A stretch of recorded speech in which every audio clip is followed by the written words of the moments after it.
So I'm Ellen, I come from Belgium. I am working as a sports teacher in Belgium already for 6 years, and I decided to to have a break and travel around. So I already wished to do the Trans-Siberian for a long time. It was an old dream, and I had to find a way to go from Mongolia to Europe, so it was the perfect way to do that.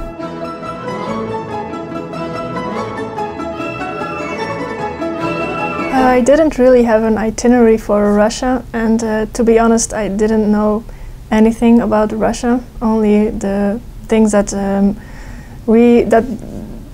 aren't really true, like superstitions. Like Russians drink a lot of vodka. Myths that weren't true. Maybe that on the Trans-Siberian train, not everybody is drunk.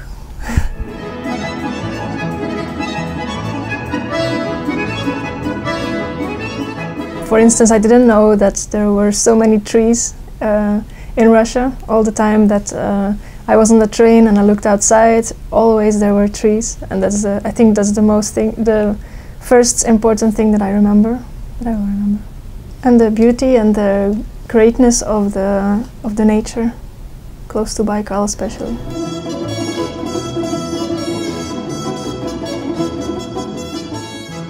Yeah, of course, by many things, about the things that aren't true, about new things that you find out, about new habits that Russians have, the superstitions, like if you break a cup, I told the host, oh, we could probably glue it, and she said, no, we cannot glue it because it will break, because it will bring back bad luck.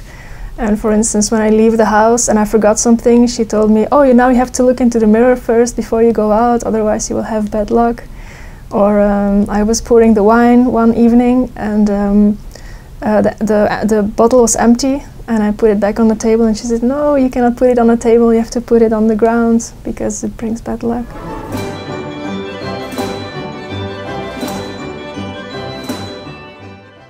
I was also very amazed about the Russian men, actually.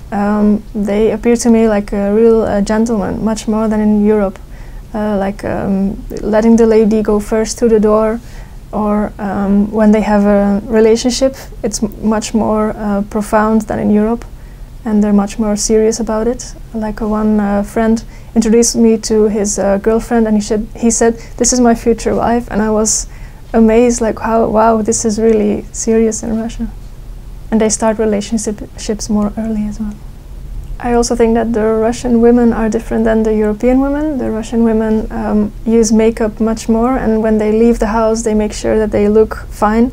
And in Europe sometimes you can see a woman running out of the house in her pajamas.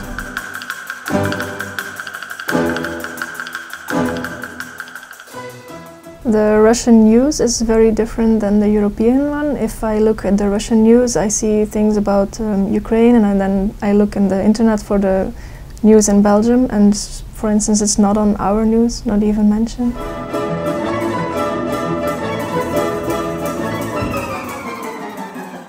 About the Russian kitchen, there's a lot to tell, I think. I like the puza. It's a meatball in dough, and it's they make it in steam. I like that very much. I think they make it in steam, and they eat a lot of potatoes.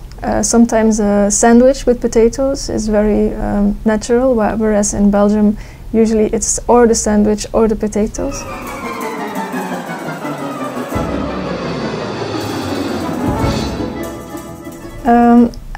I already knew a bit of Russian before I came here, so I studied 1 year of Russian in Belgium, but it's every week it was 2 hours of Russian, so I had a little basic.